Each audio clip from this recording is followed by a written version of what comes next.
नमः सूर्यकोटि संप्रभ निर्विघ्न कुरु मे देव सर्वकार्येषु सर्वदा। कर्पूरगौरं करुणावतारं संसारसारं भुजगेन्द्रहारं सदा वसन्तं हृदयारविन्दे भवं भवानी सहितं नमामि। नीलाम्बुजश्यामलकोमलाङ्गं सीतासमारोपितवामभागं पाणौ महासायकचारुचापं नमामि रामं रघुवंशनाथं। मनोजवं मारुततुल्यवेगं जितेन्द्रियं बुद्धिमतां वरिष्ठं वातात्मजं वानरयूथमुख्यं श्रीरामदूतं शरणं प्रपद्ये। मंगलमूर्ति मारुतनंदन सकल अमंगल मूल निकंदन पौनतनय संतनिहितकारी हृदय विराजत अवध बिहारी। मातु पिता गुरु गणपति शारद शिवा समेत शंभु सुख नारद चरण बंदे बिनवो सब काहू देहु राम पद लेह निबाहू। बंधवो राम लखन भय देहि जे तुलसी के परम स्नेही जे तुलसी के परम स्नेही। अस प्रभु दीन बंधु हरि कारण रहित दयाल। तुलसीदास सटते ही भजू छाड़ी कपट जंजाल। चले राम लक्ष्मण मुनि संगा गई जहाँ जग पावनी गंगा। गादे सुनो सब कथा सुनाई जेहि प्रकार सुर सरी मही आई।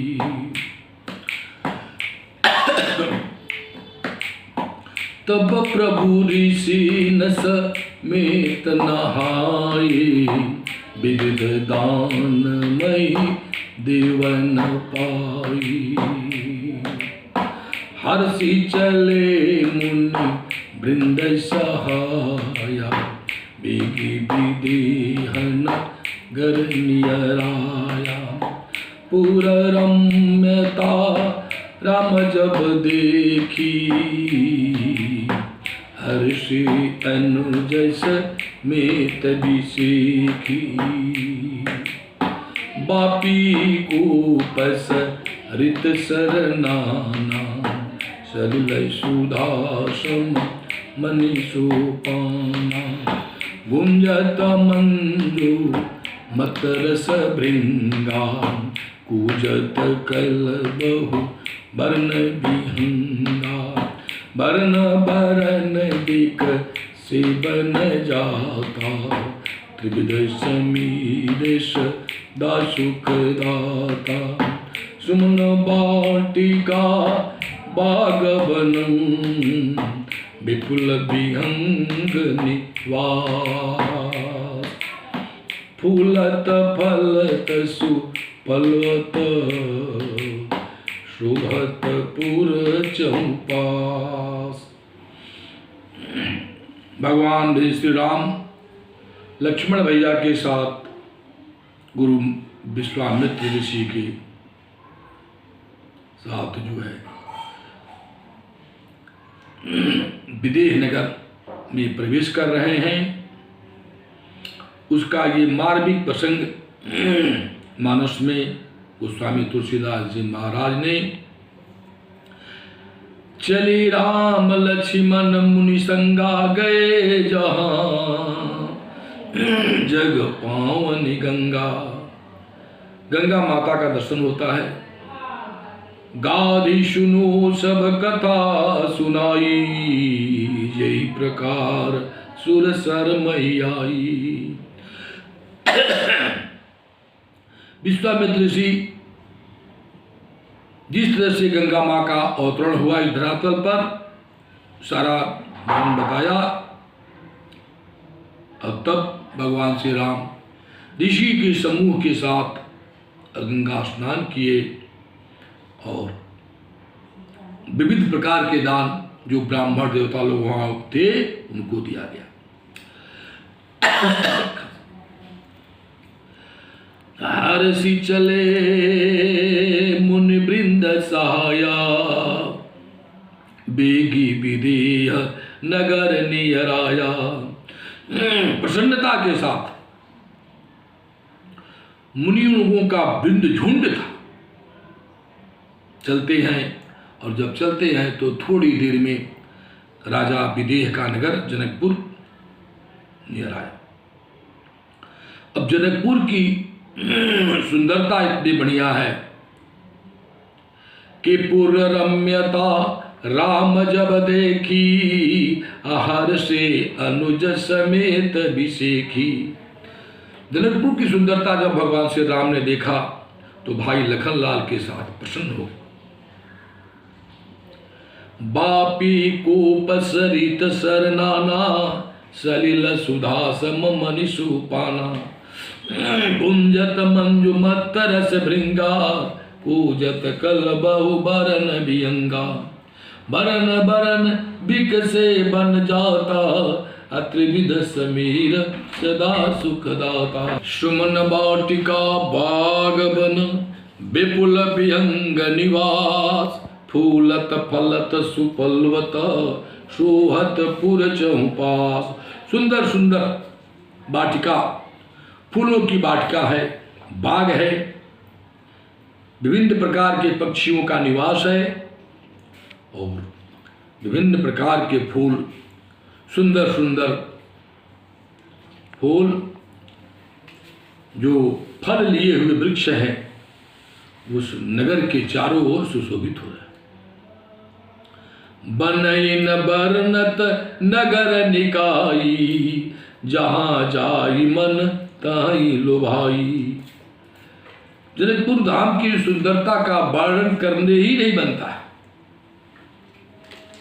जहां भी जाते हैं भगवान श्री राम वहां मन जो है उनका लोभ जाता है।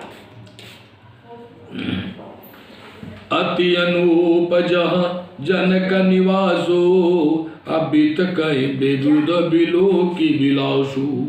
होत चकित चित कोट बिलो की, सकल भुवन शोभा जनुरू की। जनक जी महाराज का जो निवास है इतना अति पवित्र है, इतना सुंदर है कि उसका वर्णन करना मुश्किल है। सबके चित्त कोट किला को देख करके विलोक करके आश्चर्य हो जाता है। ऐसा आभास होता है कि तीनों लोग, सारे भुवन की शोभा जो है, सारे संसार की शोभा इसी में आके समाहित हो गई। सुभग द्वार धवल धाम मणि पुरटपट, सुघटित नाना भान। सिय निवास सुंदर सदन, सोमा शोभा किमि कही जात। सुभग द्वार सब कुलिस कपाटा, अभूप भीर नट मागध बाटा। बनी विशाल बाज गजशाला, हय गय रथ सत्र हय गय रथ संकुल सब काला। सूर सचिव सेनप बहु तेरे, अनृप गृण सरि समद सदन सब कीरी। पूर्वाहिर सर सरितम समीपा, उतरे जहत विपुल महीपा। नगर के बाहर जो देश देश के राजा लोग धनुष यज्ञ में आए हैं उनको सबको निवास दिया गया है। देखी अनूप एक अवराई, सब सुपास सब भांति सुहाई। अब एक पवित्र सुंदर आम की बगिया देख करके भगवान श्री राम के साथ विश्वामित्र का मन बहुत लुभाता है। कौशिक कहेऊ मोर मनुमाना, यहाँ रही रघुवीर सुजाना। विश्वामित्र ऋषि कहते हैं कि हे राम, मेरा मन नहीं कर रहा राज्य के लिए, यही रहा जा।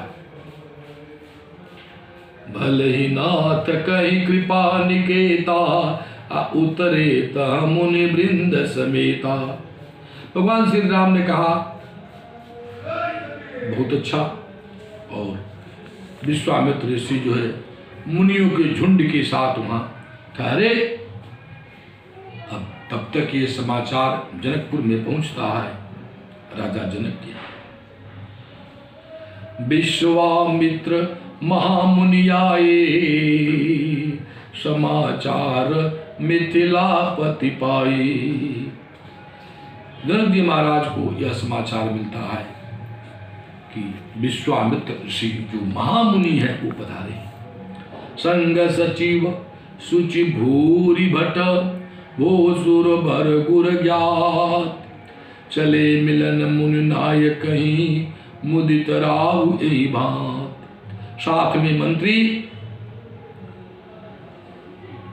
देवता, गुरु, ज्ञान के साथ मुनिनायक से मिलने के लिए जनक जी महाराज चल देते हैं।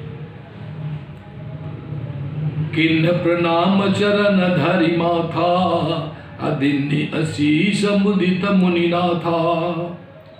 जनक जी महाराज ने अपने चरणों को रख करके उनके अपने सिर को रख करके उनको चरणों पर नतमस्तक प्रणाम किए और विश्वामित्र ऋषि ने उनको आशीर्वाद दिया प्रसन्नता के साथ। विप्रबिंद सब सादर बंदे, अजानि भाग्य बड़ राहु आनंदे। ब्राह्मण देवता लोग भी की भी वंदना किया जनक जी ने और प्रसन्न हुए कि मैं बहुत भाग्यशाली हूं कि मैं ब्राह्मण देवता लोगों की पूजा की। कुशल प्रश्न करी कई बार ही बारा, विश्वामित्र नृपहि बैठारा।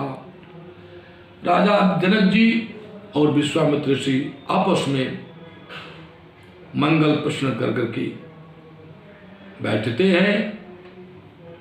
ते अवसर आए दो भाई, गए रहे देखन फुलवाई।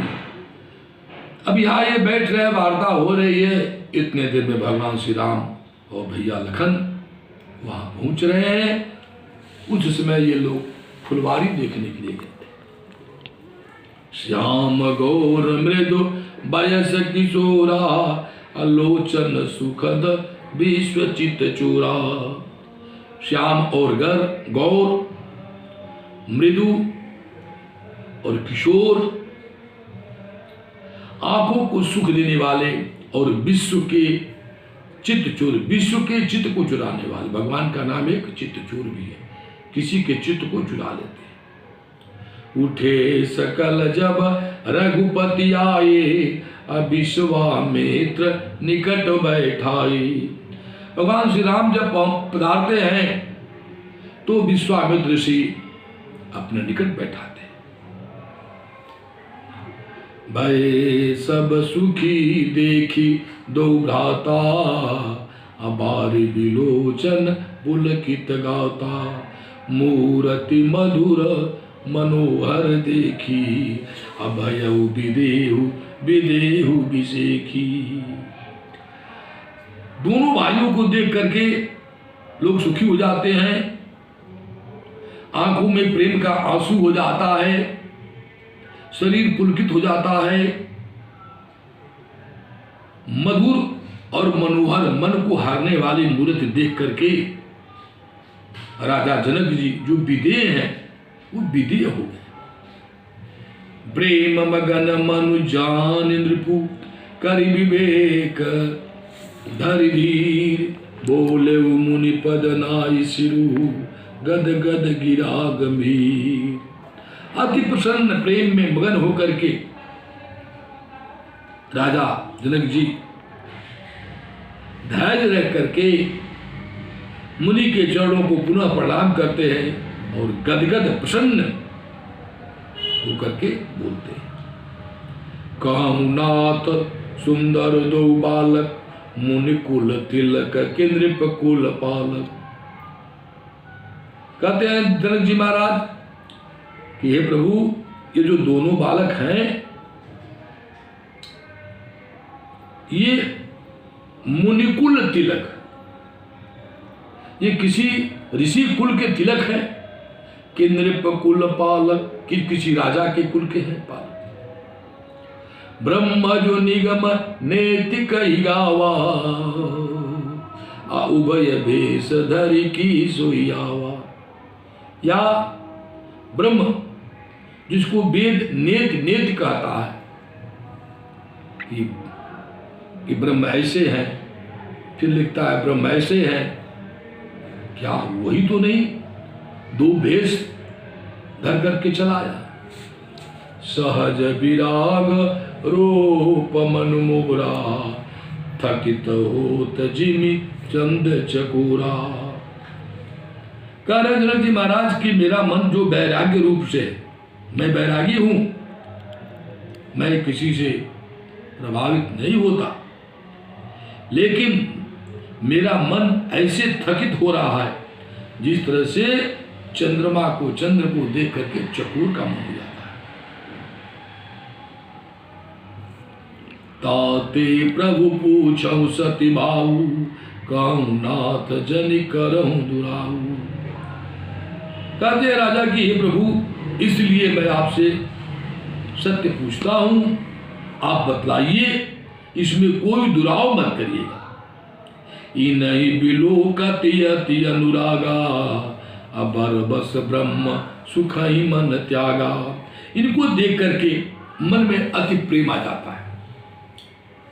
जो ब्रह्म सुख, ब्रह्म का पूजन करने वाले, वह मेरा मन जो है भविष्य में अगले चरण में आगे की कथा को सुनाया जाएगा। आगे के लिए प्रणाम।